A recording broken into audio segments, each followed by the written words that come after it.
Hi, this is Jack Westman for ESCAnews.com here in Paris, France for the Electronic Sports World Cup 2014. Joining me this time are Energy eSports, Tools and James, two members of the South African squad. Guys, first of all, welcome to Paris. Thank you. I'm very aware that a lot of European viewers and North American viewers might not know much about your team or your players. So first of all, can you give us a quick introduction as to who both of you are in particular? I'm Lighter, and this is Zero Chance, and there's Elusive, Goals, and the last one is TC, and that's our basic roster. Okay, who's the core in the team? Do you have a main AWP? What's the structure of the players? Yeah, I'm the caller in the team. What was your question? Sorry, it's really loud, isn't it? What are the roles of each player in your team? Do you have a dedicated AWPer, for example? Yeah. Our roles are quite simple. I think myself and Goals are the entry fraggers for the team. Lighters does the majority of the AWPing with me, depending on basically what map we play. And Ron and TC are basically our finishers, our flankers, and guys who are in the side blast, just basically clutching our rounds for us. Yeah. Okay, I'll stay with you for the next question, James. In terms of your team history, are you mainly 1.6 players? Are you Source players? Did you start with Go? When did you come together? Myself, Elusive, and Lighters are all 1.6 players who have basically been around in the scene for the last, I would say, competitively 6-7 years. Right. TC and Goals are Source players, and we sort of did the same thing that Nip did. We took probably 2 top South African Source players and 3 top 1.6 players, and we thought that combination of styles would really work in our favour, and so far it's really worked well in our local scene. Right. And you qualified for ESWC, you came through the application form, right? How does it feel to be in Paris? This is obviously a huge tournament. There's $50,000, a lot of teams. Just talk me through how you're feeling. No, we're completely ecstatic. I mean, for us 5, this has been an absolute dream from day one when we started playing competitively in South Africa. Basically, watching all the teams like Fnatic, NIP, SK, Virtus Pro, all those big teams have, dreamed to play against them. In terms of the work that we need to do, there's a massive gap, and I think there's a massive gap in play style, and the only way you can get used to that or better is for us to spend more time here and to play against them on a daily basis. We had a week now where we boot camped in pretty hectic conditions, but they were okay, and we already learned so much about the style. Whether or not we can adapt perfectly for the next 3 games, that will be seen. Okay, well, let me come back to you for this one, Tools. So let's talk about the 2 games you've just played, first of all. So you got off. Well, actually, I'll give you a game each to talk about. So, first of all, you started off against POW or POW, I don't know how you pronounce it, the Chinese team in your group. You went down 16-5 to them. Just talk us through that game, what went wrong for you guys, maybe how you expected the Chinese to play. They're another unknown team, right? How do you think that game went for you? I think at first we got caught off guard. In the first poster round we lost that. And then we took the second into Eco. And then the third round, we didn't expect them to do such YOLO play, you know what I mean? Yeah. It was unpredictable, and they took that round. And then from there, they just did some constructive YOLO play, like they just pushed through smokes, pushed boiler, and I think they read us well, and then we didn't adapt quick enough. And then they just ran away with the game.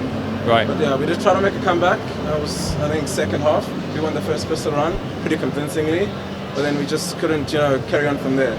Was it harder to prepare for this Chinese team that nobody really knew much about, as opposed to the Europeans who you could get demos of and you've seen play all the time? We had like 2 demos of POW, and when we watched them, they did completely different styles than what they did now. I mean, I think they did boot camp. We saw them at our boot camp there, so they did prepare, and it was very hard to play against this team. Right. Well, commiserations on that loss. Let me come to you, James, for the next game.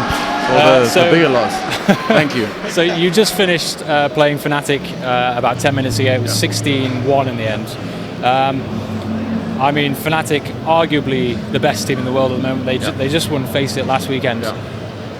A huge difference between the Chinese team and the Swedish team. Just talk us through that game. And absolutely, I think they're just on a completely different level to us, and it didn't really matter how strategically while we planned the game, I think individually we still need to step it up and create a few different styles that can at least counter some of the stuff they're doing. But the experience was absolutely wonderful, and we can only learn from it and get better and better. Do you watch teams like Fnatic quite regularly back home? Yeah, all the time. I mean, we were all avid streamers we've actually got quite good nets in South Africa at the moment. The majority of us are able to stream all the competition, so we're up to date with the European and American scenes, and Okay. And I guess the South African scene in general, you say there's a difference in play style. Yeah. Do you think, and I'll give this question to both of you, do you think the main difference is tactical or aim? Is it based on individual play? Where are you falling short at the moment? I personally think that South Africans actually generally have really good aim. I think where we're falling short and what we're struggling with as a team, and I'm pretty sure the rest of the South African teams would as well, is how the Europeans play the aggressive style with the pop flashes and the smokes. In South Africa we're used to certain pop flashes, and then we can step. We're stepping now after pop flashes, and the third flash is hitting you basically.